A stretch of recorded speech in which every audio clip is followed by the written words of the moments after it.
Here we go. Here's a bigger picture of me. I'm Adam Farley, and as you can see, I'm an AdoptOpenJDK contributor. I've contributed code to all the different sections of Adopt. I've contributed code to the testing infrastructure, to the build systems, to all the different bits and pieces, really. We don't need to go through the list. I work for IBM, and there's my LinkedIn link if anybody wants to badger me later with questions. This is Daniel Bryant. Would you like to introduce? Hey everyone. So I work as a freelance consultant, mainly in London, in the UK, but also over here in the US. I'm actually working with a Boston-based company called Betterrev at the moment as well. I've done a bunch of things all through my career, and I've been really keen to learn more about Java. Java, I often say, is my native programming language. So I joined the London Java community with Martin and Ben, many years ago now, and I wanted to help them, and at the time, the way to help them best was to work on some of the AdoptOpenJDK, increase the kind of collaboration in the community around the OpenJDK. That led me into a few of the projects that Adam's mentioned, and my main role these days is kind of sharing the knowledge and so forth. I'm actually sort of here on behalf of Martin. Martin, unfortunately, couldn't make the journey over to the US this time.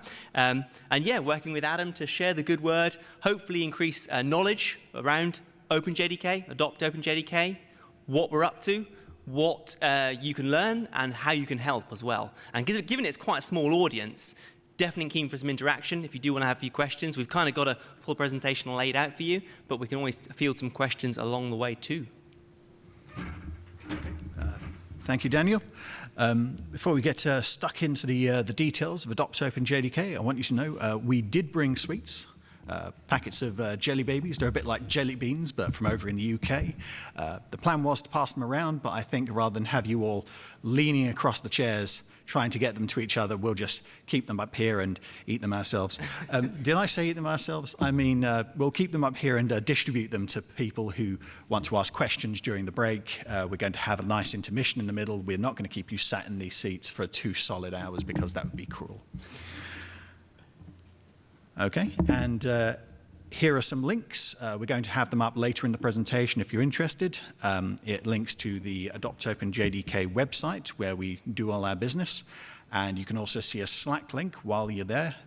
Several of the Slack channels are active hourly, if not more frequently. So if anybody's got any questions, anybody's got any comments, just drop by there and give us a wave, and we can answer any of your questions. You can also see the instructions for our build website. It's a Git repository. It teaches you how to build Java itself yourself, and what that means we're going to be getting into in a bit more detail in a few minutes. And then we've got the TSC page, which is going to be our repository for the materials for our technical steering committee, which is going to be governing AdoptOpenJDK as we progress and develop it a bit further. So I'm going to pass you over to Daniel for a bit of background. Thanks, Adam. So out of curiosity, I know we are now at Code 1, even though I'm trying to rock the Java 1 vibe here, but who identifies as a Java developer or Java engineer primarily? Okay, most of the audience, awesome. So I've got a bit of intro as to what Java is, but we'll go pretty fast on that because I think most of you will know it. Have any of you looked at AdoptOpenJDK at all? Oh, awesome, few. Excellent. Any contributors to OpenJDK in the room? Any kind of contributors? Oh, we've got a few contributors. Awesome, awesome. So you can pretty much do the presentation for us, yeah? But I might be calling on your expertise later. So hopefully, I'll try and cover, given that it is a mixed audience, I'll try and kind of cover all bases here. But primarily, the JDK is a mix of the Java runtime environment, the JRE, and a bunch of tools to compile and debug code. It is interesting to note the difference between the JDK and the JRE. A lot of people I interact with in my consulting gigs don't realize the difference. But the Java runtime is the thing that actually runs the code, and the JDK is all the bits in addition so that we can actually create Java applications. And the JRE itself consists of libraries. Used to be the rt.jar, but Java 9 changed that with all the modules. Obviously, the JVM, be it HotSpot, be it OpenJ9, be it Graal. There's many choices these days. And also things like everything we know and hate, or love and hate, around Java applets. I certainly wrote a fair few Java applets back in my college days. And of course, now Java Web Start, and there's a bunch of other sort of new techs coming along the scene as well. So Sun actually started the OpenJDK project around 2006. I've got some slides later on that briefly show the timeline. Oracle obviously acquired Sun, and then from Java 7 onwards, the OpenJDK became the reference implementation of Java. It's free and open source. It uses the GNU, the GPL version 2 with class path exception licensing. So it's a copyleft license with the exception around linking of the codes and so forth. And you can use it to build your own Java, which I found fascinating. The reason I got involved with OpenJDK 5 or so years ago was I could actually dive into the code that was Java. I could look at the hash map into implementation. A lot of Java is actually written in Java, which I've got a graphic in a minute around this, but I just found that fascinating. As a Java developer looking to level up my skill set, actually looking at the underlying libraries and underlying language constructs, I found really interesting. So it's a great way to learn more about the actual language. As we heard the keynote from Mark yesterday, from Java 11 onwards, the Oracle JDK and the OpenJDK are pretty much interchangeable, given a few nuances. And I'm going to hat tip Donald Smith, and there's several other people that we can sort of share links to as well. Donald's tried to clear some of the confusion up around this, and I've got a link in a minute that will give you more info.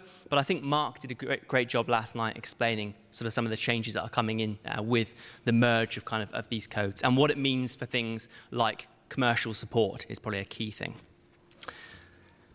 So people often ask us around what is OpenJDK in relation to a bunch of other implementations. Yeah, there's Ice-T, Zulu, OpenJ9. And I'm not going to read through all these things. It's more of a sort of reference for you. We've shared the slides, or we'll share the slides later, so you can look in more detail.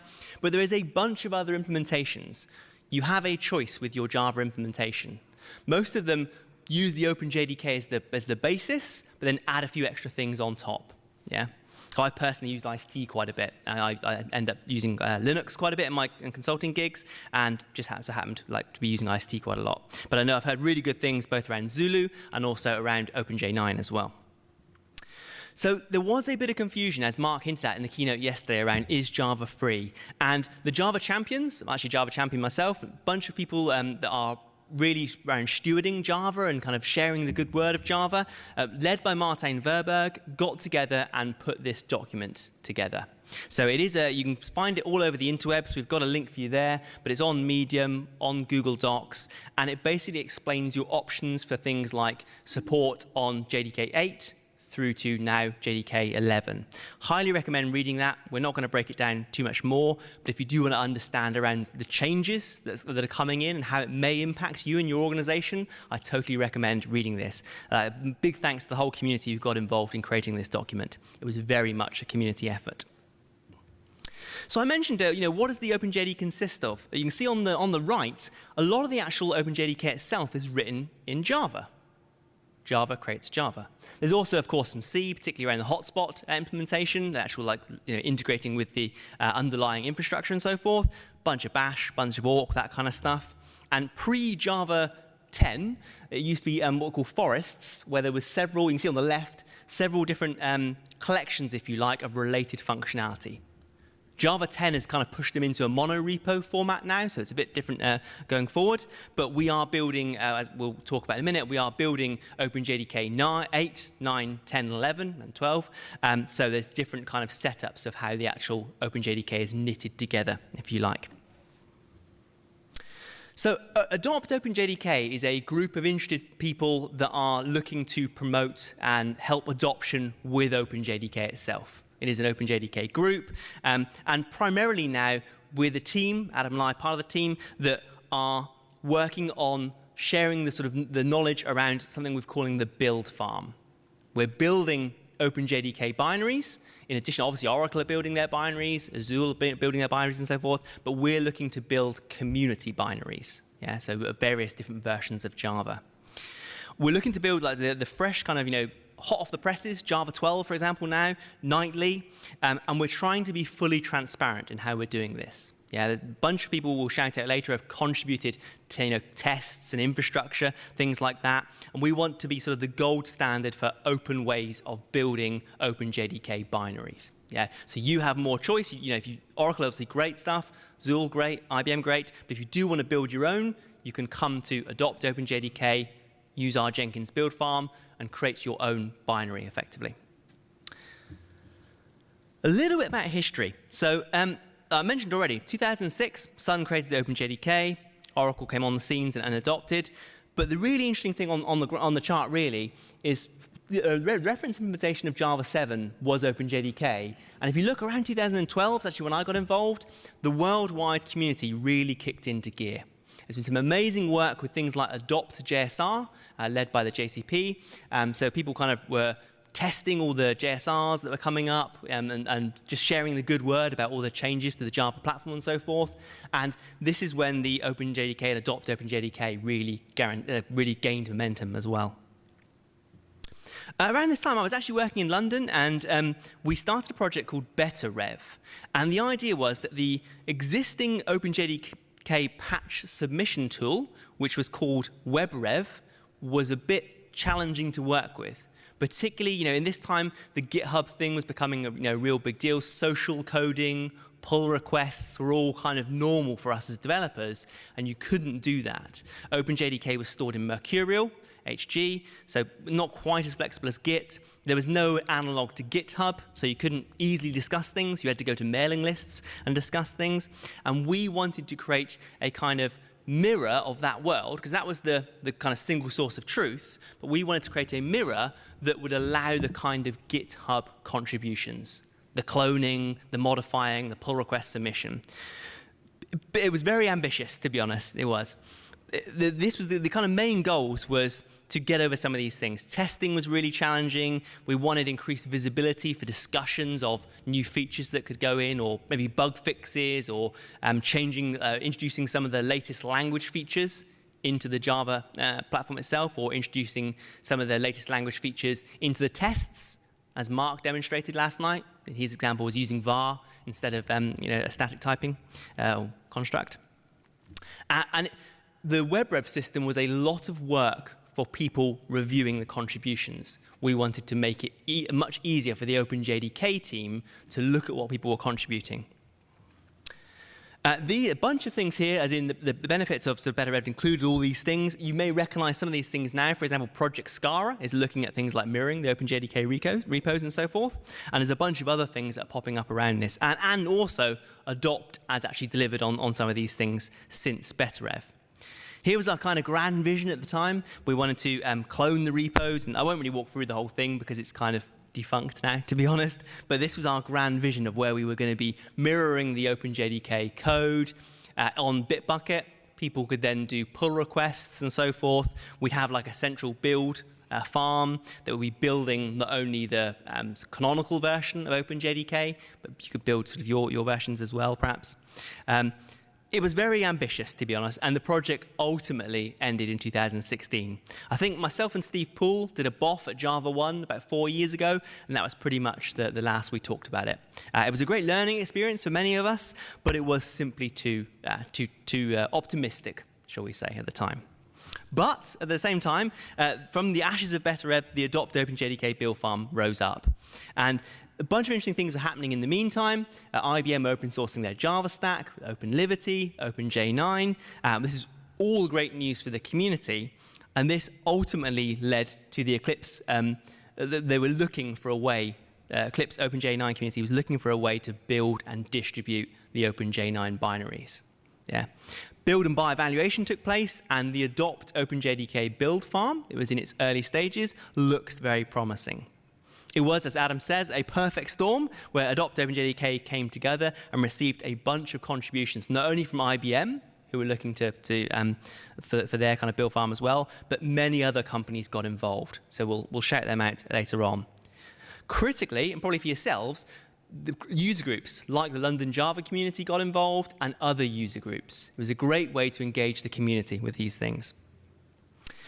IBM donated a whole bunch of testing infrastructure. This is something we really struggled with Betterrev, is how to test the JDK, the OpenJDK implementation we were building. So having a whole bunch of stuff coming from IBM there was super, super useful in allowing us to now test and verify the OpenJDKs we're building. It's kind of kicked off big time. Yeah, and we're hoping we're coming to Code One. We can share, and hope you get involved as well. It'd be great to see.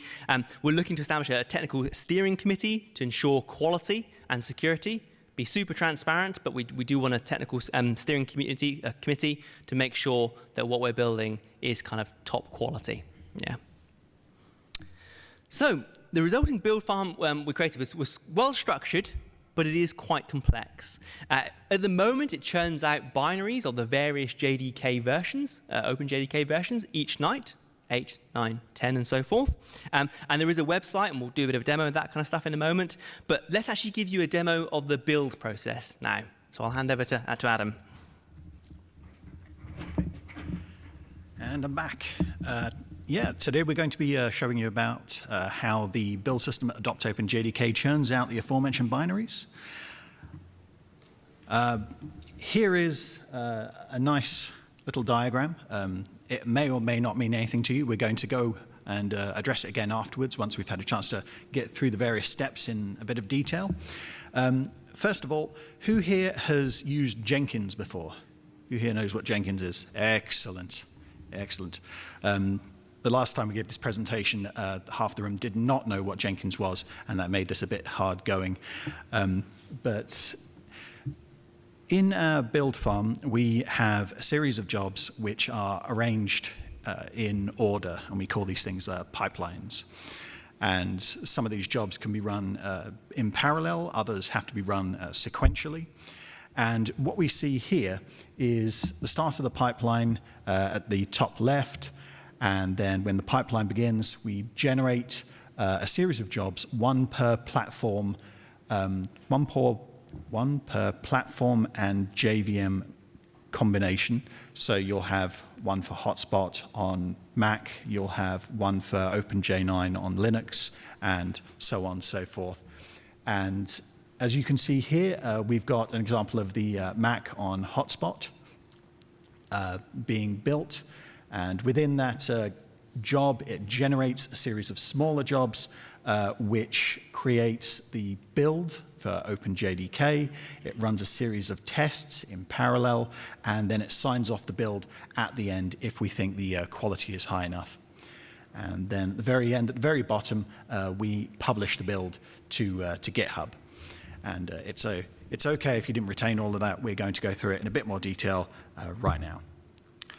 Here is Jenkins, in case any of you didn't know what Jenkins looks like. And here's all the different jobs we've got being executed. This is the tab that shows all the different build jobs that we've got. In order to run one of these, you click on the build scripts tab, which brings up this subset of jobs. Here you go. Here's the pipeline for OpenJDK 11. If you click through onto that, and as we can see, as we saw on the previous slide, where we have a breakdown of all the different jobs, one per VM and platform combination, as we can see, the line of green dots here, green squares, is the individual builds that we mentioned. And as you can see, the different runtimes are different on each platform. We're not going to go into this in too much detail because it might be difficult for those of you at the back to read. But this is all the different builds that we're currently running. Here we go. If you want to start a new one, you click on Build with Parameters. You can kick these off manually, or we've got an automated system that currently runs every night to generate these builds. But today we're going to be showing you the manual run. You'd click Build with Parameters, and then as we can see here, we've got a selection of parameters that we can pass through to tell the build system exactly what builds we want to run, do we want to run testing against these things, and any additional arguments that we want to pass through. And this is a nice, easy way of us running these things. If we've changed anything, then we can run these things manually against different branches where we've been putting our changes. And it's just a good way if you want to kick something off manually, if you want to tweak something and make sure it hasn't broken anything. Here we go. And then you just click on Build. And then that generates all these different jobs. We'll click on one. For example, this is Linux 64-bit hotspot. And as we can see, we've got all the different green squares for all the different subsections of this build. So we've got the build itself, we've got the regression testing, the system testing, the signing, the things I showed you on the previous slide. And as we can see, the history is pretty much all green. So we've got a good solid history of quality builds. And as we can see here, the top row is mostly empty because it's only just begun to build, and it was only running a few minutes when we took this screenshot. And here's a screen full of nonsense. It doesn't mean anything to anybody. It's got a couple of warnings in there. There's nothing critical. I think it's trying to deal with free type at the moment. It's a font rendering engine, I believe.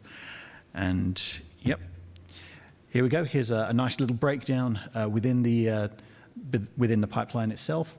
And as we can see, it's running several of these jobs in parallel.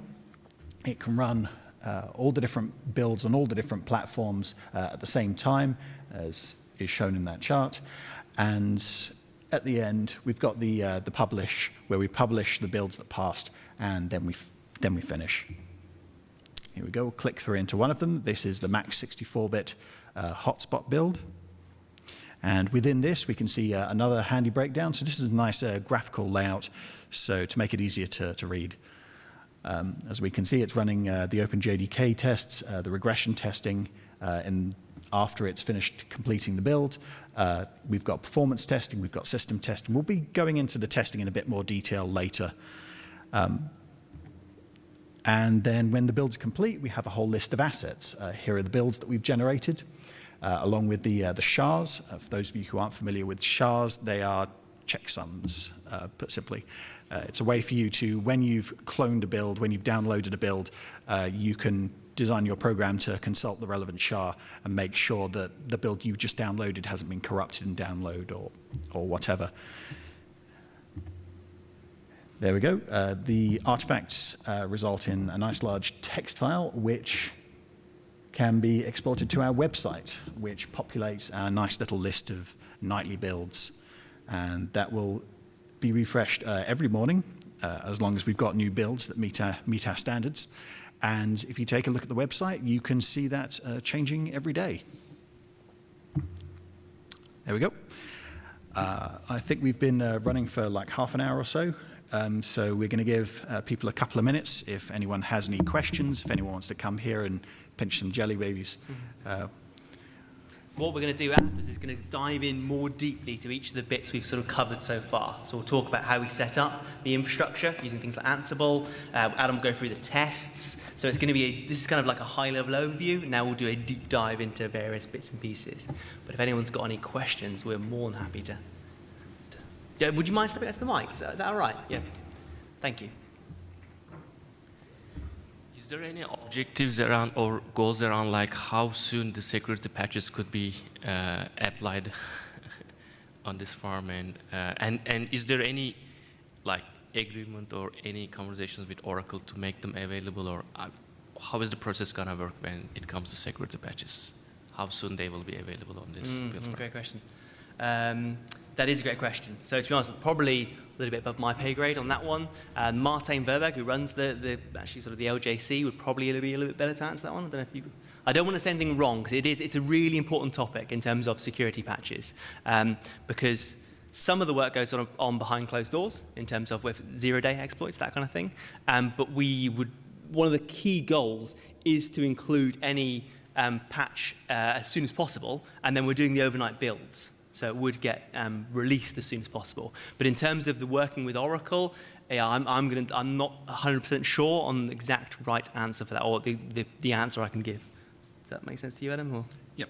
Yeah, probably best is in. Feel free to get involved. We've got, as Adam mentioned, we've got a Slack channel. We've got some emails as well. Feel free to pop on this highly active Slack channel and ask your questions. As in, I definitely think people are a bit closer to actually working with Oracle on this. Martin in particular works with Oracle, IBM, and so forth. He would be able to give you a more definitive answer. And I'd rather do that than say something wrong, if that's all right. But thanks for raising it. It is a really important question in terms of security patches. Sorry, I came in a bit late, so if you covered this already, then kick me out again. If you go back to the parallelism around the testing, so you build one of your architectures and then you're running a couple of different test suites in yes. parallel.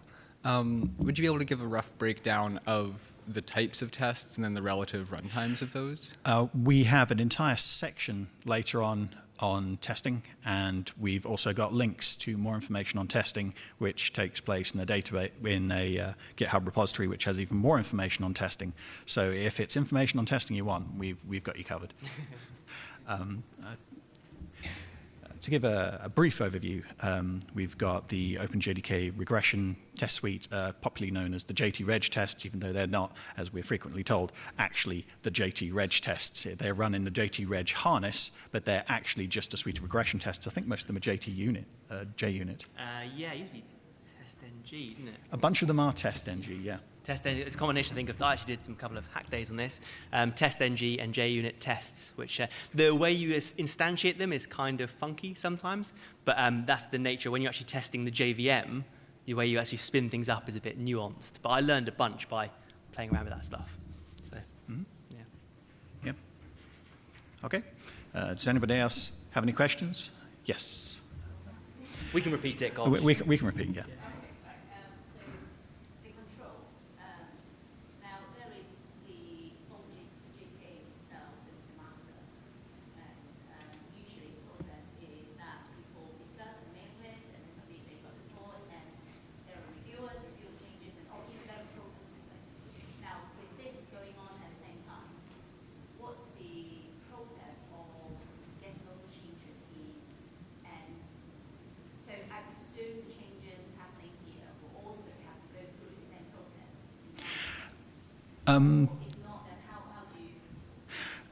The question was asked, how do we get the changes that are being put into OpenJDK, how do we get those updates into our builds in AdoptOpenJDK?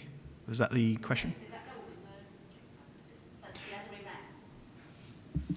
So that actually may address the security question a little bit as well, as in we are only mirroring the OpenJDK repos. We're not adding extra functionality. If we do, and we do, yes, but we contribute back via the OpenJDK process. So do you review the changes going, so is that a manual? So yeah, I think I'm with you. So just I'll try and give it a context. It's a great question. I'll try and give it a bit of context. So although we clone the repos into GitHub, much like Project Scala does, for example, at the moment there isn't a framework for working on GitHub.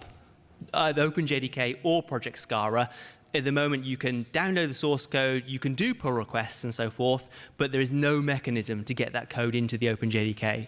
Everything at the moment, still the one true way is still the current way, if that makes sense. This is a kind of potentially laying the groundwork to maybe modify code and do pull requests and have some discussions on GitHub, as with Project Scala, but the only way to get any changes into OpenJDK is the existing way to do it. Same with security patches. When security patches go into the OpenJDK, when we mirror, which is every night, we would pull in those patches. Does that make sense? We are not, just to be very clear on this one, we are not looking to modify the OpenJDK outside of what's actually in the OpenJDK.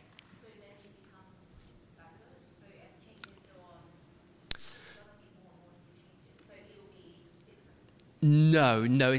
So we are literally mirroring the OpenJDK repos, which at the moment are in Mercurial, and there's talk about moving them to GitHub. But our main goal is to provide a binary, a built binary. Does that make sense?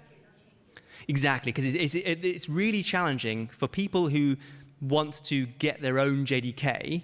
At the moment, you go to Oracle or you go to IBM and you download it from the website.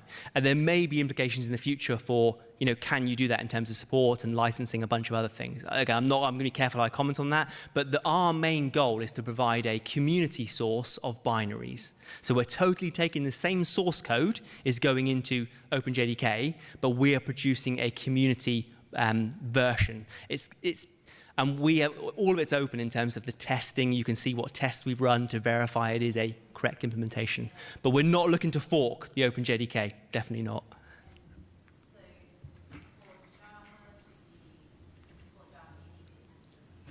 Yeah.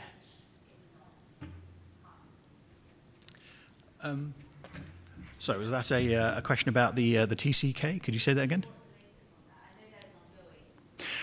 We do have a copy of, for those of you who don't know, the TCK is the Technology Compliance Kit, popularly known as the JCK in regards to Java.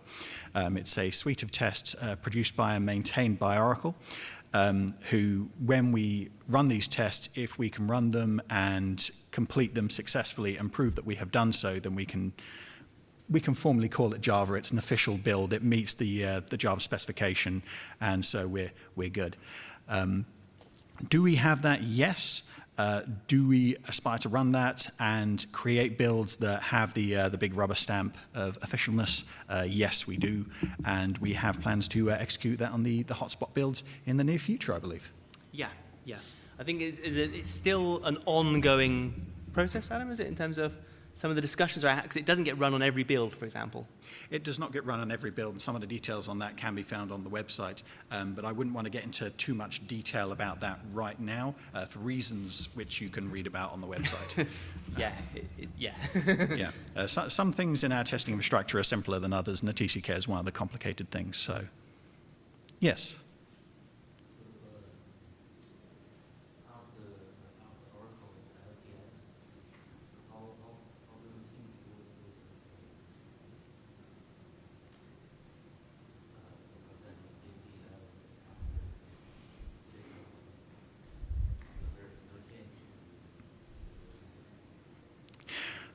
I think the question was, how long are we going to be providing these builds, given that Oracle stops supporting them after 6 months? Is that what you heard?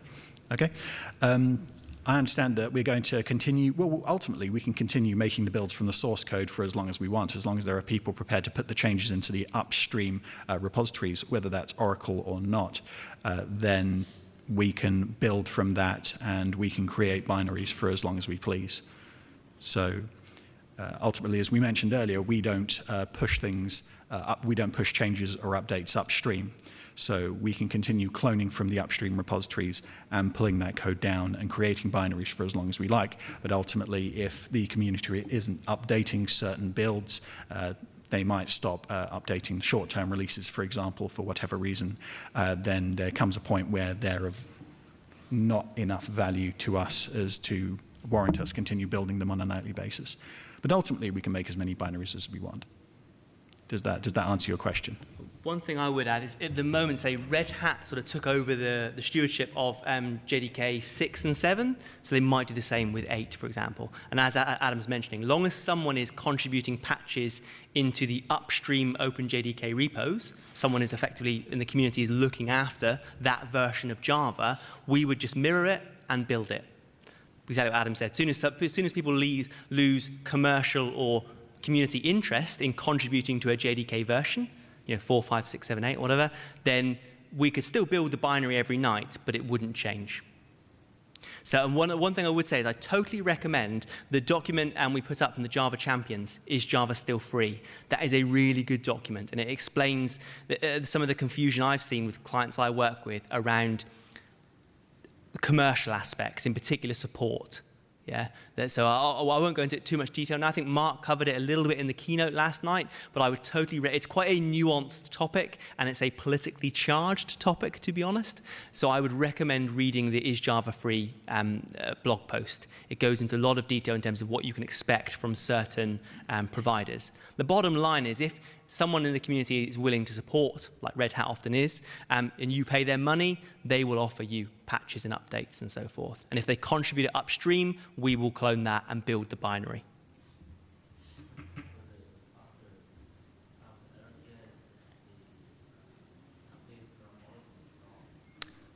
Yes, the statement was after LTS 6 months, for example, the Oracle contributions would probably stop. Yes. So but don't forget, the OpenJDK is not just Oracle. There's many contributors to the OpenJDK.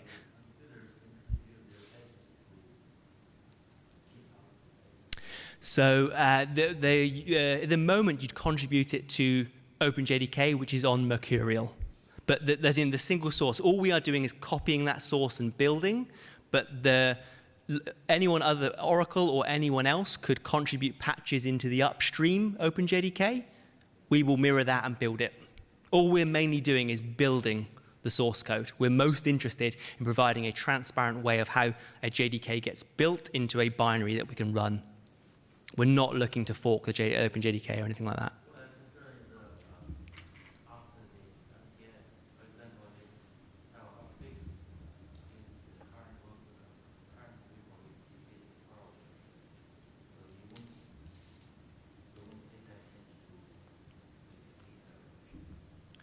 Can we say that again? Yeah, so if we might have to move on. We have a chat afterwards, perhaps. We might have to move on, otherwise we might get stuck on this one. But paraphrasing, I'm thinking what you're saying is, and again, I have to be a little bit careful in terms of the politics or the commercial aspects. Say Oracle stops contributing patches into the LTS, but they are contributing patches into a commercially supported JDK. Because the Oracle JDK, you can pay them for support, and they will look after it.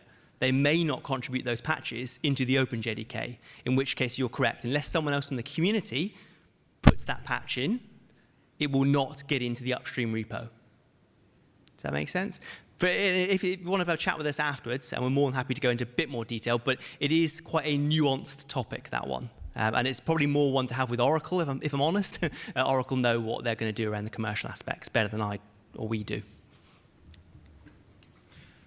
Okay, if nobody else has any more questions, then we'll move on from the intermission. And I think Daniel's going to be talking to you about the principles of continuous integration. Awesome. Okay. Thanks, Adam. So I've got 20 minutes on this one for the next bit. So are people generally familiar with CI and CD? Continuous integration, continuous delivery? See a few nods. Awesome. Yeah, so I'm going to skip this fairly rapidly. Effectively, CI is it's a coding philosophy, a set of practices that really focus on optimizing for feedback and learning. You're continually integrating various components into a sort of centralized thing, if you like. In terms of like microservices, you often do like CI/CD at the whole system level, but more in terms of a binary, you are putting all the code together and continuously integrating into this one binary in the JDK example, for example. Continuous delivery is, again, every night we are running the build process. So we are taking the OpenJDK code, effectively cloning it into our local repos, and then continuously integrating, building, running our tests, and if the tests pass, we produce a binary. That's kind of CI/CD at its core. We actually use CI/CD for a bunch of things in AdoptOpenJDK in general. We obviously do it for the OpenJDK builds, but we also do it for some Docker images we have. There's OpenJDK Docker images with everything sort of pre-installed. We also do it for our API and website. Adam showed you the website where you can download the binaries. People can view that on GitHub, make pull requests and have discussions on GitHub. We actually control the website, so to speak. So the website, we can modify. It's our website. It's an Adopt, or the community website, I should say, and that we have full control over the website. So if you want to see a page or you want to add something, by all means, jump on GitHub, open up an issue, have a discussion on pull requests. We regularly merge people's contributions in. We really like things like documentation or comment, documentation, I suppose, is best. And we're always looking for translations as well. We want to support multiple languages, run the website in multiple languages. So we always love contributions in that respect. There's a bunch of other things that we are literally mirroring the upstream Mercurial OpenJDK forests or repos at the moment. We have like a website staging bot and a release counter, some other bits and pieces there. The kind of core process of the AdoptOpenJDK build, as we kind of alluded to, we literally copy the Mercurial repos, that, be it JDK 8, 9, 10, 11, or 12.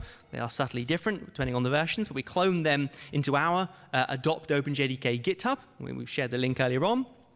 The repo is then cloned into our Jenkins server. Build job, as Adam showed you, kicked off. If the build passes, then we run the tests. And then if tests pass, the binary is shipped, so to speak, as Adam showed you just a moment ago. You can download it via our API or via the website and so forth. We also do CI and CD on the website itself. Like I say, this is our code. It's the community code that's available on GitHub itself. That one, that might be a little bit small, but this one's a bit more sort of nuanced. But definitely you can get involved. You can clone the repo, or fork the repo into your local GitHub account, make some modifications, do a pull request, and then once you do a pull request, we have like a bot basically that picks up and builds a staging copy, which I think, yeah, staging job clones the changes and stages the pull request. Then some of the community will look at your proposed changes, approve or not, or most likely have a discussion on those things. And then ultimately, if the change is accepted, the pull request gets merged. Kind of the workflow we're all used to in the GitHub kind of world these days. We do have a webhook that triggers production job in Jenkins for kind of rolling this out into production, and then we actually deploy to AdoptOpenJDK.net. So this is a great way if you're looking for a very easy kind of way, but a very impactful way to get involved with helping adopt OpenJDK. Documentation and the website is a great kind of start. Contributing code to the OpenJDK itself, as into the upstream repos, is a little bit more challenging than an average open source project, if I'm being honest. I've contributed to quite a few open source projects over the years, things like Elastic and so forth, and there they do offer a truly GitHub-like model where I literally fork the repo, do a modification, and kind of they have a little discussion and it gets merged in. The OpenJDK is a little bit more nuanced in terms of discussions because it's built for many different platforms. You know, we always look for backwards compatibility. It is really challenging to build OpenJDK or to steward OpenJDK and kind of move it forward compared to some other frameworks that I've contributed to. That's why the OpenJDK build process is a little bit tricky. But the website, we control that one. You can totally get involved in that. It's a nice way to get involved. Moving on now to the host prep. So we have a bunch of hosts basically running, building the JDK. Got to do a big hat tip, big shout out to a bunch of companies that have contributed infrastructure and machinery for us to run. Because you imagine this one blew my mind a little bit when I first got involved with the JDK, OpenJDK several years ago, was we build for very esoteric platforms. Yeah, it's not just your Linux variants, Mac and Windows, there is very esoteric platforms. So we need various hardware to actually support the testing of that build. Yeah, and again, hat tip to all these awesome companies for supporting the community around this. As I've already mentioned, the machines have many different architectures and OSs. So a big challenge for us was making the tool chain as consistent as possible. How we install all the things on the machines and build and so forth. Because whatever you're building, you typically need a bunch of utilities to build it. Yeah. So we wanted to not only for this to not only for this to be consistent, but we're sort of looking in the future for scaling things on demand. So if we get increased kind of demand, we could spin up more cloud resources, say, of machines. Kind of the infrastructure as code kind of vibe, if people are familiar with things like Terraform, Puppet, Chef, Ansible, a bunch of those kind of things. Now, on that note, we were big fans of automation. Something we learned from the Betterrev project was we needed to collaborate around a kind of well-understood tool chain, something that was sort of community supported, and ultimately this time we've chosen Ansible. There's a bunch of reasons for choosing Ansible. Are people familiar with Ansible? Before I go into more detail.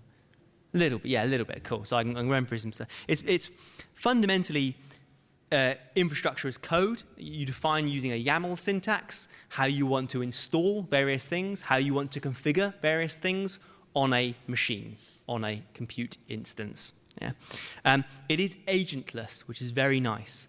A lot of the more early or traditional ways to do infrastructure as code required the installation of an agent on the machine, a daemon running on the machine. With Ansible, you can effectively SSH in. So you write some YAML scripts, and Ansible in the background turns that into SSH commands to run on the actual box themselves. It is a nice YAML syntax. I'm actually a big fan. I mainly use Terraform and Ansible, to be honest, in my consulting works. I like Terraform and Ansible for the same reasons. We don't use Terraform in this example, but it's a nice syntax for developers to learn. I did a bunch of work before with the Betterrev, looking at things like Chef and Puppet, and they are amazing tools, don't get me wrong, but you have to understand a bit more Ruby typically to get on with them. They're Ruby tools. Nothing wrong with that. I love Ruby, done a whole bunch of Ruby projects in my time, but not every developer we were working with on AdoptOpenJDK wanted to learn Ruby or was familiar with Ruby. So hence the YAML syntax. Yes, you have to learn the kind of Ansible YAML syntax, but once you do, you're good to go. And we found from our sort of hack days and our community projects that in general, people picked up the Ansible YAML much quicker than they did Ruby. And they were much happier doing this as well. As I mentioned, it's infrastructure as code. We've got a few examples in a moment. Nice things with Ansible, it's kind of very modularized. So in general, we often strive, when we're building systems, we look at things like cohesion and coupling. Yeah, you want modules to be cohesive, but loosely coupled with other modules. So when you change them, you don't have massive chains of cause and effect. And Ansible provides something called playbooks and roles to kind of facilitate that coupling and cohesion, which is very nice. To be fair, most of the other infrastructure as code frameworks do offer this as well, but we liked, as a community, as a whole, we liked the Ansible approach to this. There's a nice way to actually run Ansible as well. You can do it via the CLI. You can trigger runs, just using Ansible, but you can also trigger it via sort of web GUI, which is nice. There is AWX, which is Red Hat's open source version of what was previously Ansible Tower. And Ansible Tower is a commercial product for managing infrastructure, for running playbooks and so forth. AWX is the open source version of that, so we can run that one for free. Provides a kind of overview of all the hosts you've got. You can trigger various runs. You can trigger ad hoc updates on various hosts and so forth. And we use it to keep our hosts up to date. I think that's covered that. So all the playbooks are in Git. So you can pop along to AdoptOpenJDK, look through our example config. We're always open to discussions. Again, many of us are not particularly ops experts or gurus, perhaps. We know our way around ops stuff, but you can always clone this, have some discussions, have a look at how we structured our YAML. We followed the best practices on the Ansible website for creating modular playbooks to build our hosts that then in turn build the JDK. I think that's pretty much covering that one. Just a bit of nice code up there. This is kind of a more of a jump off, but this is in the Unix playbook, for example, and you can see we're selecting hosts to run and we're excluding certain architectures. So no ZOS, for example, there. And the roles, that's kind of the breakdown there of when we're provisioning a host, we install some basic debug functionality. There's some kind of common utilities on the machine we want, and we set up the configuration, create a Jenkins user, all the kind of best practices for running secure infrastructure and running Jenkins securely and so forth. And that's pretty much the essence of it. But please do jump in, have a look at the code. It's all open source, all online on the OpenJDK GitHub repos. One of the challenges we initially had was that the playbooks were getting quite big quickly as we were adding more and more functionality to things. So we ultimately went for using roles to help with the modularization. As I sort of hinted in the previous slide, the different roles there, the debug, the common, the Jenkins user, we basically split up the functionality into modularized kind of functionality for setting up our hosts. Yeah. That was definitely a sort of key learning for the community. When you've got with a lot of people contributing, it can be very tricky if you're dealing with monolithic kind of config files. There was a few clashes and so forth. So we eventually took some time to split it up, have a discussion, and create sort of roles to do that. It allows for easier maintenance. You have common code libraries across various different runs we're doing. And overall, it's kind of just good coding practice. It allows better readability of code. As a heads up, so one of the things, Ansible, when you run it on a host, it fundamentally changes the configuration of the host. So be very careful if you run it on your local machine. If you want to configure your local machine to be optimized, ready for building the OpenJDK locally, you want to play around and build the OpenJDK locally, use Vagrant. Yeah? Vagrant is basically a nice wrapper around a virtual machine, like VMware or Oracle. Is it Open? What's the Oracle one? I've forgotten now. VirtualBox, thank you. I use VirtualBox, thank you. Awesome. Vagrant is a kind of scriptable wrapper around VirtualBox. Rather than actually sort of firing up VirtualBox and installing things, Vagrant is another infrastructure as code kind of tool where you can define a VM running on your machine, be it Linux, Windows, or Mac.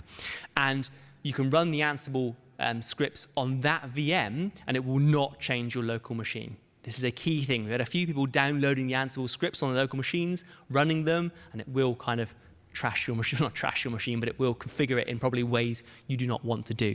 So if you do want to build stuff locally, I've actually learned a lot by building Java locally. Totally recommend you get Vagrant to do that, as opposed to doing Ansible yourselves. So we're always looking for help on this one. So definitely the Mac and the Windows playbooks need improving to the quality of the Linux ones. We've kind of prioritized the Linux host setup. So if you've got expertise around setting up the Mac and Windows sort of config, that'd be awesome to see some contributions there. And we're looking to do a bit of Chaos Monkey stuff as well, continually sort of trashing the hosts, rebuilding them to make sure, A, that we can rebuild things when things break. We can sort of, like Phoenix, the Phoenix server pattern, server dies, we can spin it back up as new using purely automated functions, no manual updating of bits and pieces. So we're looking to do a bit of sort of chaos monkeying, comes from the chaos engineering team at Netflix, that one. So they're definitely keen to get contributions around that. The CI server, is that one? Yeah, I'm trying to think. Yeah, cool, awesome. So I'll hand over to Adam now. Any questions on that up until that point? If not, awesome. Right. Hello, everybody. I'm back in charge. Here's our piece on the continuous integration server that we use for coordinating our build pipelines. At the start, we had a problem.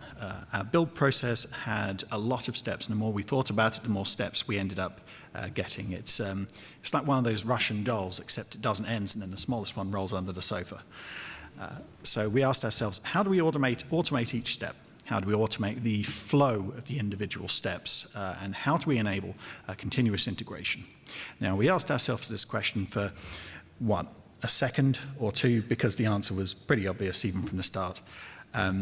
Ultimately, we chose Jenkins to coordinate the various pieces of our build infrastructure. We chose Jenkins because the main reason is because it's a de facto standard technology. And it's important for you to use popular tools where possible, because it means that when you're onboarding new people, you can bring them up to speed faster. You can assume that everybody in your group has a basic level of understanding of the technology involved, which is good because when you're spread across different time zones, you don't want to be waiting until 5 in the afternoon for the infrastructure specialist to show up so you can actually fix broken stuff. We also chose it because it has easy modularity, as we saw before. All the different stages are broken up into jobs, and it's easy to string them together. So it makes the modularity nice and easy, which aids for maintenance. And it gives us a lot low-level access to the individual machines. We're talking about operating system level access, which is good for when we need a fine degree of control when we're running the individual build steps. And it's written in Java. So if we feel like messing around with our continuous integration server on a fundamental level, then everyone can do that. That's probably a good thing. How do we use it? As we saw before, we've got pipelines that we execute every night. They run the builds on all the different platforms and all the different VMs. You can also launch these things manually. As we saw, there's a nice big build with parameters button that's easy to find. We've got different jobs for different JDK versions, so it's easy to break things down. We've got dynamic host selection, which as a concept, who here is familiar with dynamic host selection? Okay, one person is. What dynamic host selection is you have a large pool of machines, well, we do, and if we want to run, say, a build or a test, or if we want to do anything, then we say to Jenkins, okay, when you run this job, I want you to find me a Linux machine that's 64-bit, that maybe has these tools installed on it, that isn't currently doing anything else. And our Jenkins infrastructure will automatically snag one of those machines and provision it for the job and say, here you go. And that's important because it means that we can run builds and tests at the same time, and we don't need to make sure that machine 1 is always available in order to run our Linux builds, or machine 57 is always available to run the Windows builds. You can just run the build, and the next available machine that meets our needs is available. We'll just run on that. Which so makes it for a nice flexible infrastructure, especially when machines are down for updates or maintenance. These jobs can be run solo or in sequence. We've broken apart the pipelines as much as possible, so if we want to run the test again against a particular build, we don't have to run the build first in order to run the testing, which is very handy, especially if you're tweaking with things.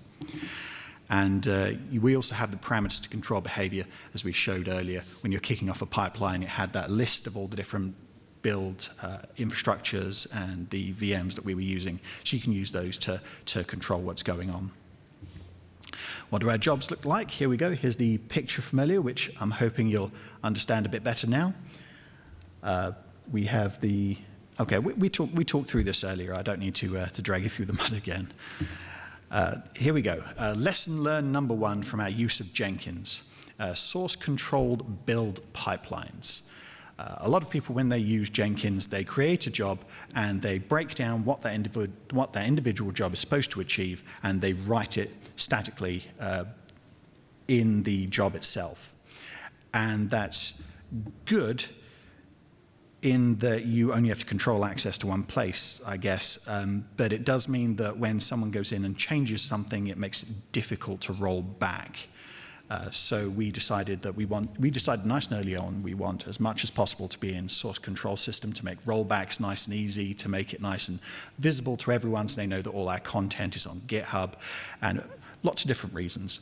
So we took the contents of our jobs out of Jenkins as much as we could, and we put them into Groovy scripts that you can see an example of at the bottom. We're not really going to get into Groovy in this session, but it's basically a scripting language. So you write in a set of instructions, and when the Jenkins job starts, instead of going through its own internal set of directions, it just accesses the source-controlled Groovy files for the relevant job. And that's a handy thing to get into, source controlling everything. You've been told it so many times you're sick of it, but I'm going to say it again. Lesson learned number 2, continuous integration build failure tracking. One good thing about Jenkins is that it's so popular. There are hundreds, if not thousands, of plugins and add-ons that you can use to do all sorts of interesting things. Many of them work. One of the more useful additions that we found a while back was something that allows you to plug the results of your jobs into your Slack channels. So when your build jobs or your test jobs fail, if they've failed for the first time, or if they're failing in general, or if they're running and passing, there are all these different criteria you can plug into it. And it will give you nice little notifications on Slack to fill up your chat window when everything's going to pod. And if your idea of a fun time is not setting up Slack configurations, you can also have a little Raspberry Pi on your desk that has glowing LEDs. One of my colleagues put together this neat little thing. It's sitting on his desk. It uses the Jenkins API to retrieve job results in JSON format via a HTTP GET. So it's a curl command. So you run this command, and it fetches the relevant information from Jenkins in the form of a JSON object, and then he's rendered it on his website. And then he's plugged his website into this neat little Raspberry Pi here, and it's very colorful. And when everything's going wrong, it looks like a little disco. It's great. It's more entertaining than watching Jenkins or waiting for your chat channels to fill up with notifications. Okay, future plan is to transition to on-demand hosting. So right now we've got a lot of machines, and a lot of the time they're sitting empty, completely wasted. Well, maybe not completely wasted, but they're not doing much most of the time because we need to make sure we have that infrastructure on hand for when we need it.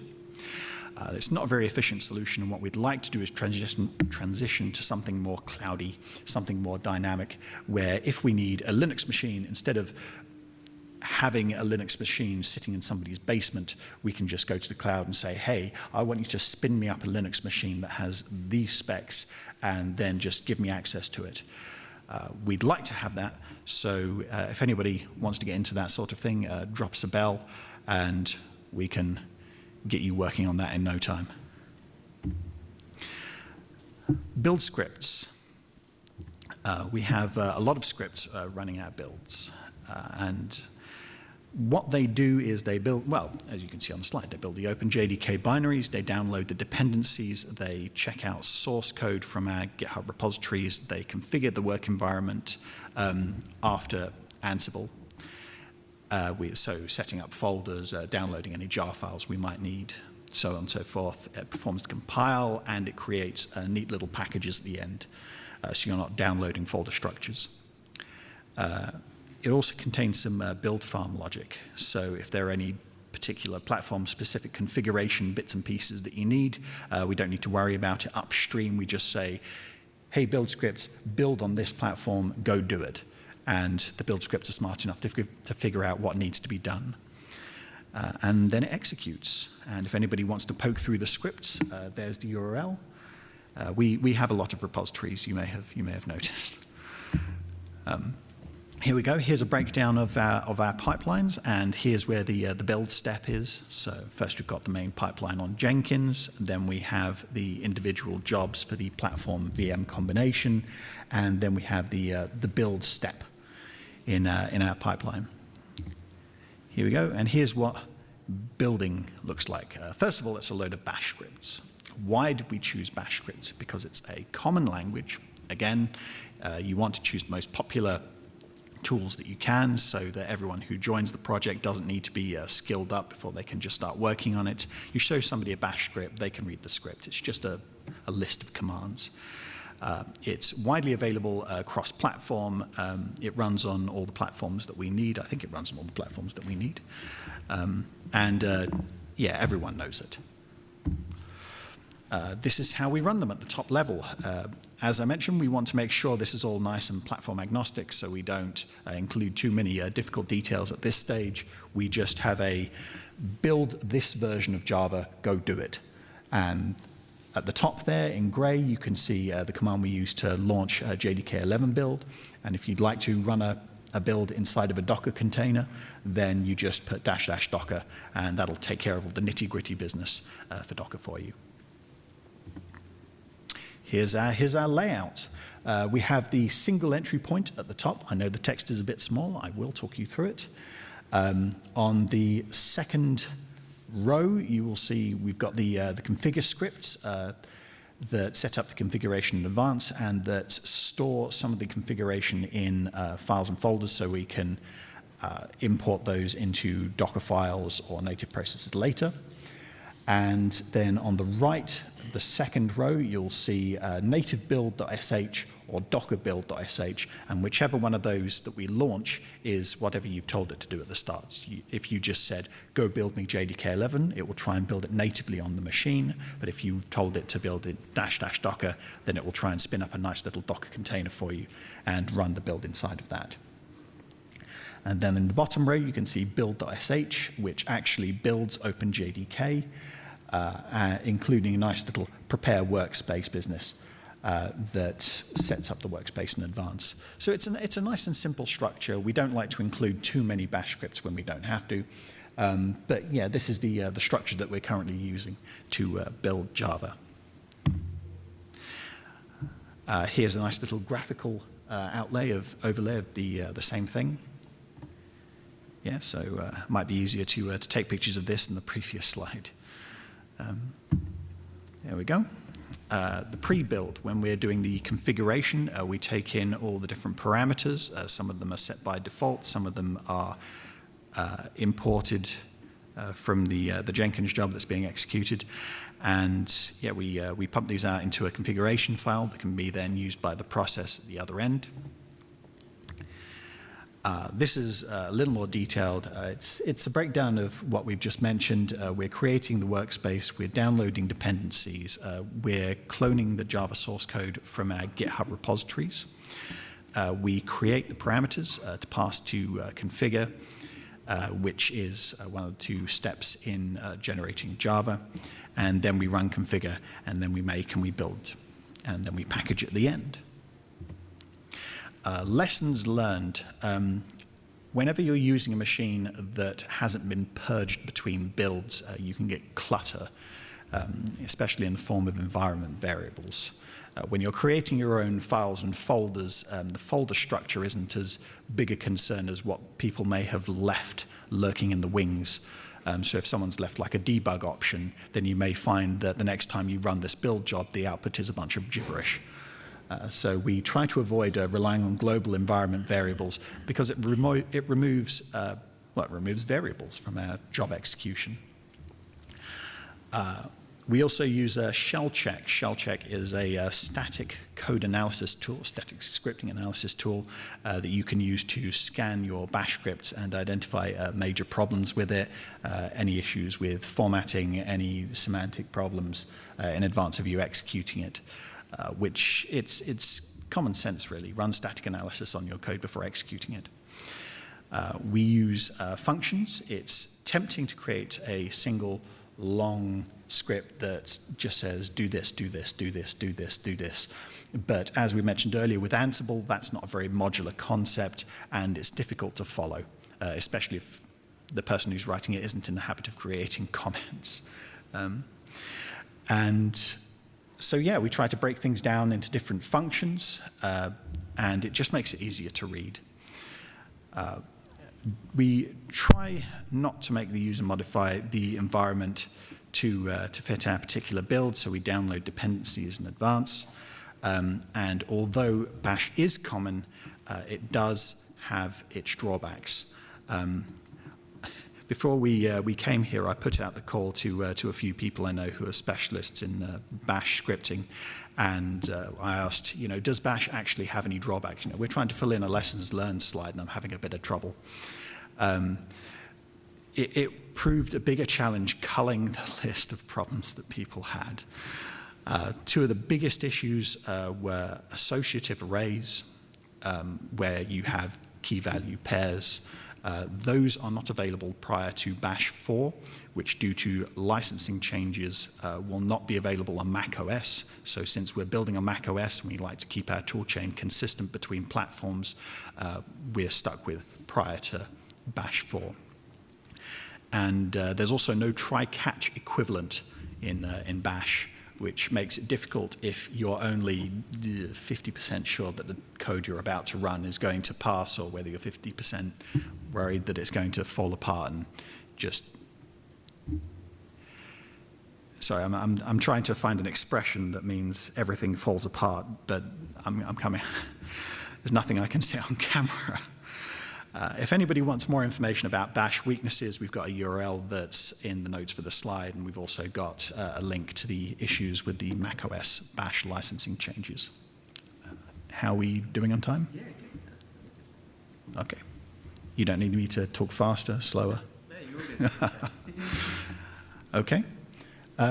Future plans, we want to move more builds into containers. I've been saying this a lot because when you're running it locally on the build machine, it can get messy, especially if you're not cleaning up after yourself. We do, but you don't realize you're not until you actually have to log onto the machine in question. Moving more builds into containers aids reproducibility, and it reduces the variety of platform configurations by giving you a consistent ground level that you're building from.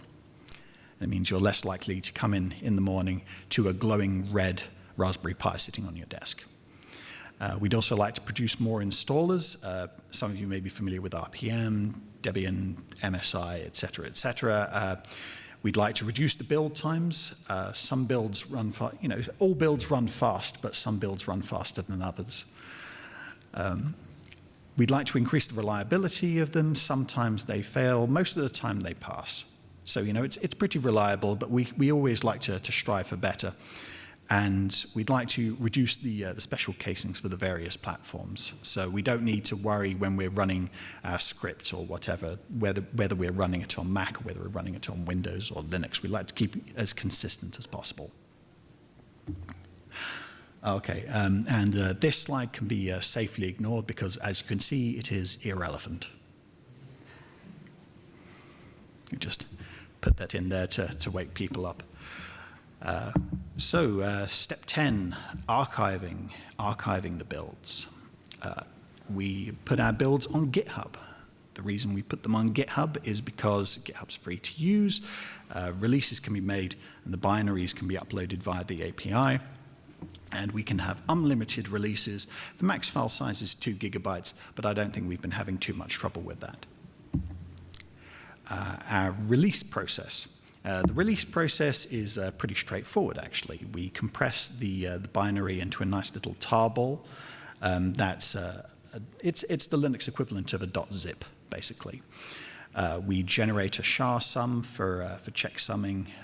From the tarball, we create a GitHub release tag so we can tag it with the release. We upload these things to GitHub, and then the GitHub API can be used for download links. And a lot of these things are provided for us, and it just makes our lives easier. Quality control, for those of you who are fascinated with our testing, here's all the information you're ever going to want, ever. Test goals and motivations. First of all, we wanted open and transparent testing of JDKs for the community. We wanted anyone at any time to be able to just log on to our repositories, take a look at exactly what code we're running, what tests we're running, and to be able to see that in a transparent and open fashion. So if you want to dig down into any of our testing code, you can. Whether you want to is your business. We wanted to, when we were putting together our testing, we wanted to find defects early. We want to report quickly to upstream projects. So we have the testing we run as part of the nightly builds, and the results are displayed for all to see on Jenkins. So we don't hide this. We don't hide any of it. And we empower developers to run all their tests locally on their machines. So the scripts that we wrote and the infrastructure that we created was not simply designed to work on our build farm. It's designed to work on any of your machines at home, in theory. So I know I haven't had any trouble with it running it on my laptop. So if I want to just download the testing code and say, rerun this test code locally, and then I can quickly I was about to say I can quickly reproduce the failure, but sometimes it's never that simple. But anyway, so yeah, you can download the scripts locally. You can run them whenever you choose on your local machine. It makes debugging easier. We like to empower developers to run all the tests locally. We'd like to have quick integration of new test material. So we have a layer on top of all of our testing that allows all the different frameworks to look the same for easy test execution, but we like to keep that as thin and simple as possible. So so when we have a new framework that we want to introduce or a new test set, we like it to be as quick and easy as possible to integrate that into what we've got. We also wanted to make the OpenJDK a center of excellence for testing JVMs. And that's what we try to do. We've got several different sets, as I mentioned. We've got the layer on top called Test Kit Gen, and that's our thin layer, so that if you're trying to execute, whether it's system tests or external tests or performance tests locally, then you only ever have to interact with that one layer. You don't have to try and figure out how to get TestNG to work on your local machine or to figure out how to get the performance tests to run properly, because we take care of that for you. The different test sets that we've got the functional tests, which are derived from the OpenJ9 repository, which run on the OpenJ9 builds. We've got about 20,000 of those that we execute every night on the different platforms. We've got the OpenJDK tests. Many of the OpenJDK tests were originally intended to only operate on HotSpot, so that's why we have the J9 tests as well. So depending on what build we're currently testing against. That being said, we can still operate a lot of the OpenJDK tests against OpenJ9 builds, so they share a lot of execution in common. And that's our regression test bucket in OpenJDK. The system testing is testing designed to look like user scenarios. On the receiving end, so you've got workload testing, you've got task testing, you've got lots of different test sets, and that's in a framework we call STF. And that was when you were told a little earlier in the presentation that IBM donated a big testing infrastructure to the open community. STF was a big part of that, and that's our big system testing framework. We've also got the external tests for running tests against external projects that are dependent on OpenJDK. You've got the JCK testing, which uses Java Test Harness, and that's what we use to get the official Java stamp. And you've also got the performance tests, such as the benchmarking tests, such as the micro benchmarks, and also we've got a number of full suites that we execute. So that can show us when the performance is going up, when it's going down, and again, we can feed those we can feed that feedback back to the upstream communities. Peter Piper picked a peck of pickled peppers. Functional and regression testing. As I mentioned earlier, the functional testing was originally written to test the OpenJ9 virtual machine. That's one of the two main virtual machines that we've got on AdoptOpenJDK. And the OpenJDK tests were originally written to test the HotSpot VM, though as I mentioned earlier, there are so many JT-Reg regression tests that a lot of them can be run against OpenJ9 as well. So we run whatever we think has a hope of passing to get as much code coverage as possible. We've got the system testing where we've got load and stress tests and other system level verification. STF is a particularly neat testing infrastructure, if I do say so myself. And I do say so myself because I'm one of the people who helped write it. It's handy because usually system testing frameworks can be quite clunky. They can be quite big, and when you've got a tester running a test and you're trying to fob off a bit of work on one of your colleagues, you don't want to have to send them the entire framework. What STF does, one of the things that STF does very well is when it generates the test material, also generates a series of tiny scripts that can be used to re-execute it. So it generates a minimal functional case as it executes, which is kind of nice. So when it's executing on your individual machine, anything that had to be done specifically for that machine in that scenario, for that VM, for that JDK release, whatever, is all contained within the tiny little set of scripts that's generated, which makes it easy for you to package it up and pass it around the lab. We've got the external testing, which I'll be honest, I don't know as much about as STF. It's Docker-based tests. It's divided broadly into two categories. We've got the application testing, where we get applications from other communities and we run their test suites against them to make sure that they run on our OpenJDK. We get the micro-profile technology compliance kit from Jakarta. Who here has heard about Jakarta? Hey! So yeah, we run those and we want to make sure that they work so that other projects that depend on our OpenJDK builds also work. You could also charitably call it running their testing material for them. But yeah, so it's good. It's good. We've also got the JCK, which we mentioned a bit earlier. You run the JCK test against your OpenJDK build and you get to formally call it Java, which is good. There are a lot of tests in there and it does take a long while to run. And then we've got the performance tests where you run them and it shows you how fast your build is. That's as simple as. Lessons. We use scaffolding where necessary so that we're never broken even when bringing in large changes. For those of you who don't know, scaffolding is temporary code that does the job but is poor quality. Why would we admit to writing poor quality code? Because we do.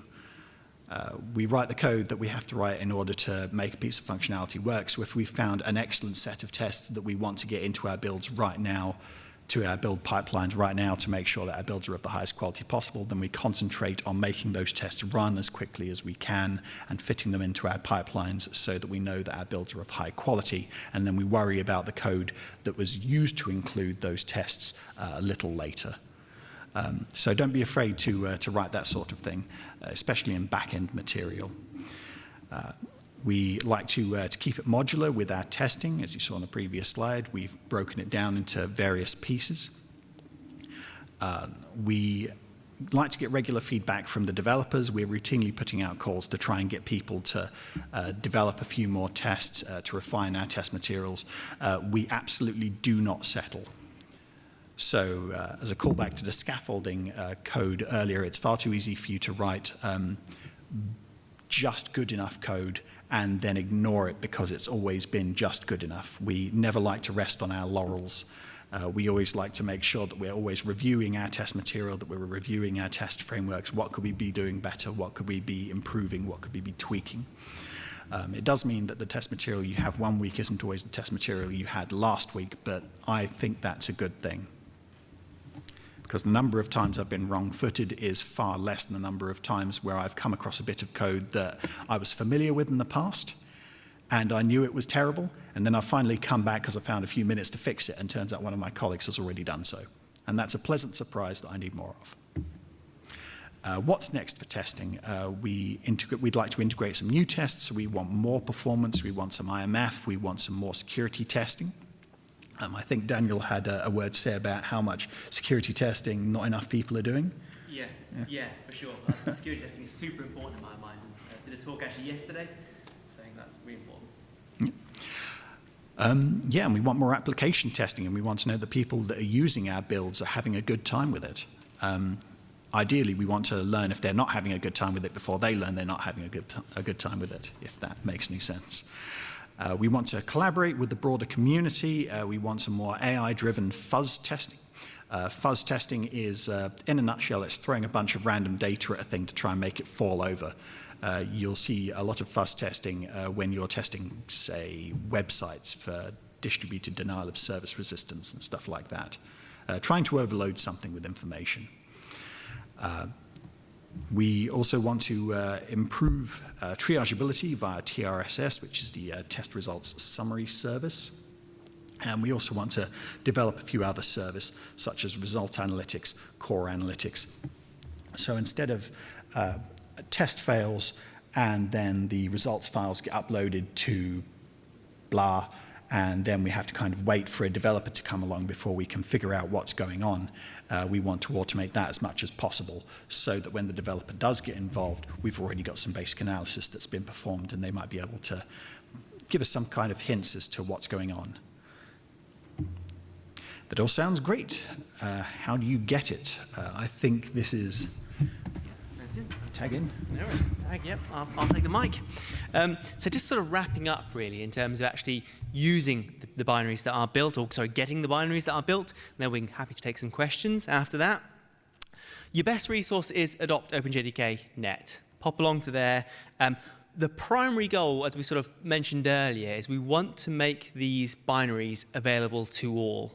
Yeah, and to do that, we need to make them as consumable as possible. So obviously, you know, like we all do with the Oracle JDK or with the IBM JDK, you can pop along to a website and download the binaries. That's all good, particularly for local machines, that's fine. But we also want to allow facilities for people to automate the installations, be able to sort of wget or curl onto their machines during a sort of bootstrap process. So we have what we've called the API gateway, which provides, I'll demo it in a second, it provides a way for you to get the binaries programmatically. You can curl some data, then you can specify parameters based on the build you want, JDK 9 for Windows and so forth, and it will give you the URL to wget back. So you make it give a query, get some data back, and then actually curl or wget the local the binary locally to your machine you're bootstrapping. It's quite nice. Also, definitely, Adam mentioned already, we're keen to facilitate package managers. I'm a big Mac user myself, so I use Brew all the time for all my installations. There's a macOS Brew package install. We're looking at things like debs and RPMs as well, not only for local development machines, but again, programmatic installation of code. I use debs quite a lot in my work when I'm installing various bits and pieces to machines. And of course, Docker. Now, Docker is like super popular. I did a talk about that yesterday. We are producing Docker images with OpenJDK as well, for people to consume. So you can check them out. The website we've shown a few times, but pop along to AdoptOpenJDK.net. It is super straightforward to navigate to the page to select the binary you want to download. If it's not super straightforward, we'd love your feedback on how we can make it even more straightforward. But it's continually iterating over time in terms of the information we offer. There's a kind of, what is AdoptOpenJDK there? There's a bunch of installation guides and so forth, and it's very simple to actually get hold of the binaries themselves as well. And there's a link to our Slack channel. Please do jump on the Slack channel, chat to us. And there's various GitHub links and links to Jenkins and so forth as well. I mentioned the API. This is me playing around with it a couple of days ago. So you can literally pop along to the nice instructions on the website. It's very configurable. I say you can actually sort of curl and get the latest build options back. We're building things nightly, and sometimes they pass, sometimes they don't. So encourage you, if you're looking to programmatically install an OpenJDK on a machine, check out the API if you're wanting to make sort of calls and get the latest binaries, list of the latest binaries back that you can then curl and install. Future work in this space, we're definitely keen. If anyone is into the kind of RPM or dev space, or in particular Windows package manager stuff, and we'd love your contributions in that, because again, the more ways we offer of actually getting the binary installed locally, the more uptake we think we'll see on OpenJDK and so forth. So we're totally looking for contributions in this space. Yeah, if you do have any expertise, we'd really like that. I think on that note, it's the summary, Adam, isn't it? So I don't know if do you want to hand back and we can take questions. Okay. The summary is nice and straightforward. It's a repeat of what we said at the beginning. Today we talked to you about the basics. What is OpenJDK? What is AdoptOpenJDK? The history of AdoptOpenJDK. We showed you a demonstration of our build farm. We told you about the continuous integration principles that we were trying to follow. And we talked a lot about the build farm technology that we used to try and make it happen, and which we have. And there's some links for you if anyone hasn't taken a photo yet. And yeah, that's the presentation. We've got jelly babies at the front if anyone wants to come and have a chat. I skipped breakfast and came straight here, and I've got some open packets of sweets in front of me, so please help. So yeah. Any questions from anyone who want to speak to the floor? Yeah, sure. What processes do you have in place to ensure your build agents haven't been compromised? Build agents? Yeah, so the question is, what processes do we have in place to ensure the build agents haven't been compromised? So you're thinking along the lines of things like HIDs, host intrusion detection, and that kind of things? Yeah, so not much yet is the honest answer on that, and that has totally been raised. So everything is online, open, transparent in terms of code, but we are looking for contributions in that space, because if we are, where I think you're going with this, if we are building binaries, you've got to be able to trust them. And if you compromise a host, you can then inject arbitrary code, for example. So it's an area we are looking into more. And please do ask the question on Slack. I know we've had a few discussions around that, and we're looking to make that even more well documented, I guess. And we're looking to do more work in that space. It is. Is AdoptOpenJDK in physical control of the build agents, or are they spread out by all the people who contribute to that? So the You alluded to earlier that we have a build agent under someone's desk, right? Is that a real thing, or So to paraphrase the question, does AdoptOpenJDK, the sort of the community itself, have control of all the build agents? Does that sound good? yeah, Yeah.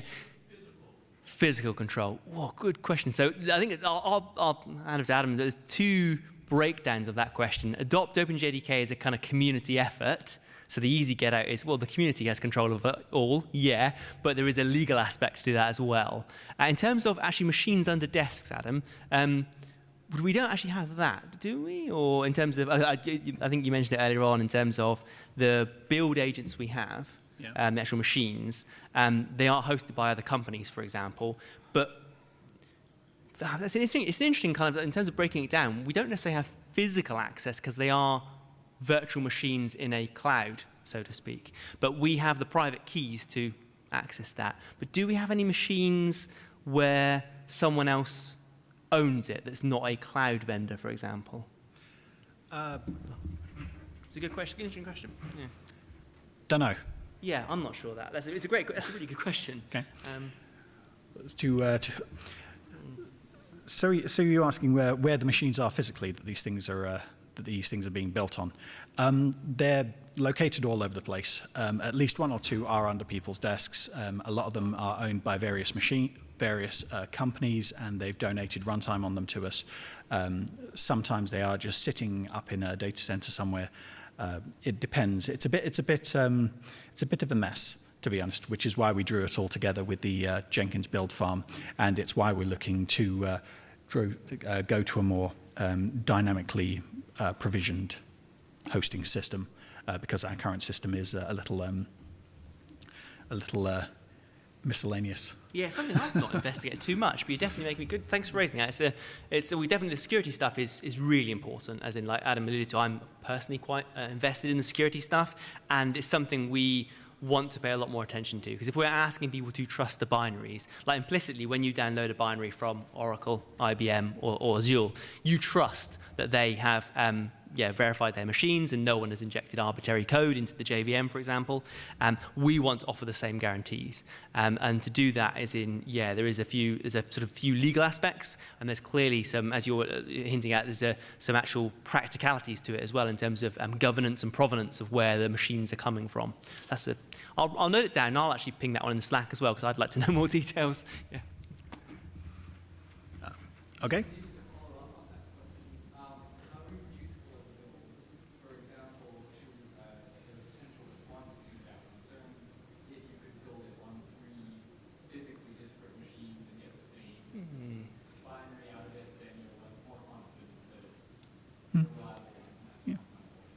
So just build it 3 times and compare the SHA, basically. Should we repeat the question? Oh, yes. The question is, wouldn't it be a good idea if instead of building something once, we built it 3 times in 3 different places, so that way we can then compare the results, and if any one of them is different, then we know that one of them, well, we don't know that one of them was damaged or one of them was compromised.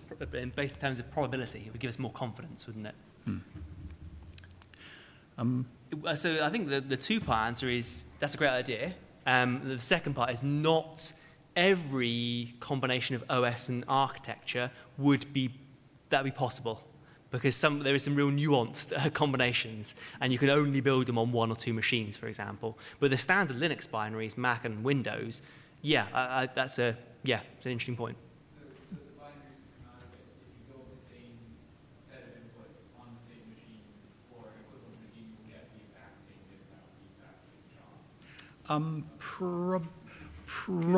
Probably not, because... So to rephrase the question is, oh, yes.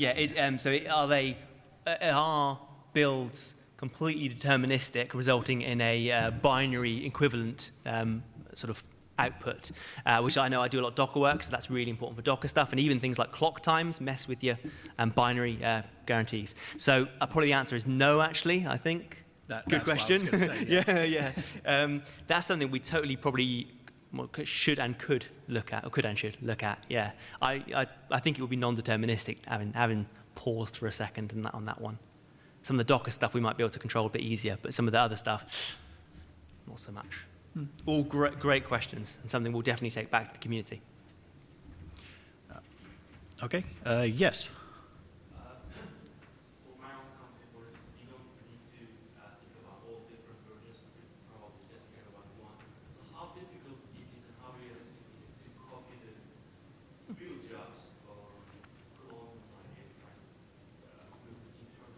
Not hard. Not hard. I believe the question was, how hard is it for me to build this locally, build Java myself, and the answer, and execute all the tests and so forth. I think the pipeline jobs you might have a harder time with, but if you wanted to run the build locally, you can. If you see there, the second link is how to build Java yourself. That's not just us talking you through the Java build process. That's us providing you with our script and giving you detailed instructions on how to execute that yourself locally on your machine. And then once you're done running that, you can go to our testing repository, which I believe is the same URL, just OpenJDK-test or tests. And if you go there, you will see, again, a similar set of instructions.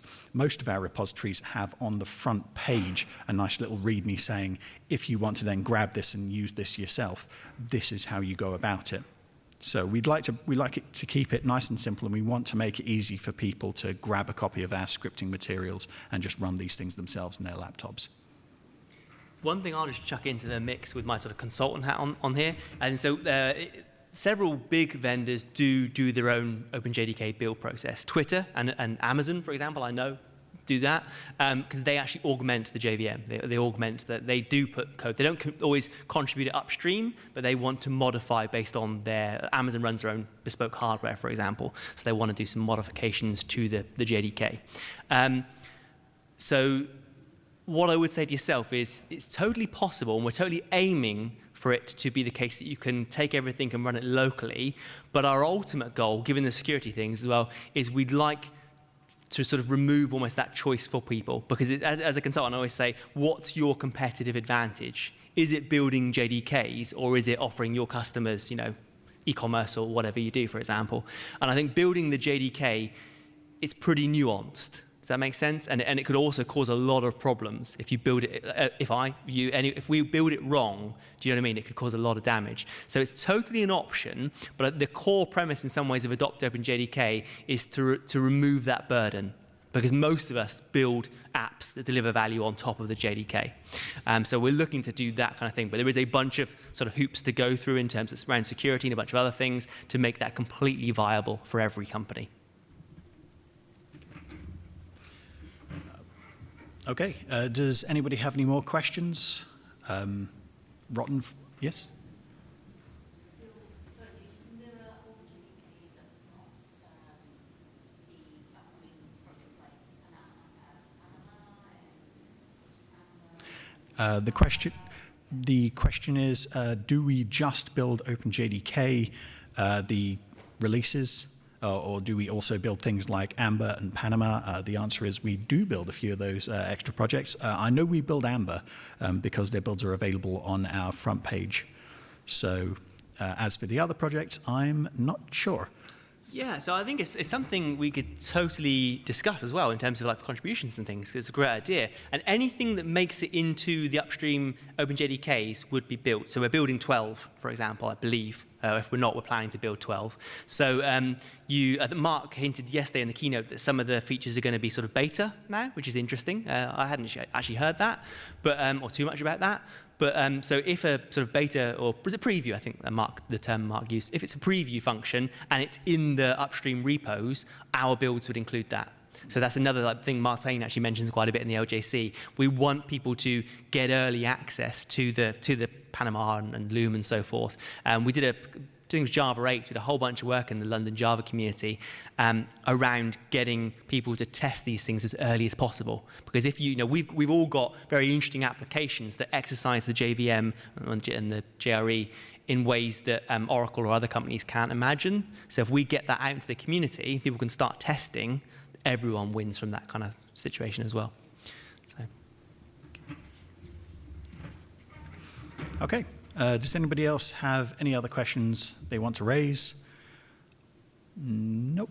You can always jump on Slack. We'd love to see you on there. So the community is big and growing, so please do contribute there. If you don't want to ask, you can always come and see me and Adam around the conference for the next few days. Ping us on Twitter or Slack or whatever, and we love your feedback. So it is a community effort. Like I said, it's just us two standing on the stage, but there has been many, many more people that contributed to this. We can't name them all. It's just so many of them, but we are just standing here as kind of representatives, if you like. Although obviously mistakes are our own, but we are representatives of a massive community, and we'd love you to get involved with that as well. At that point, we should say thank you very much for your time. Okay.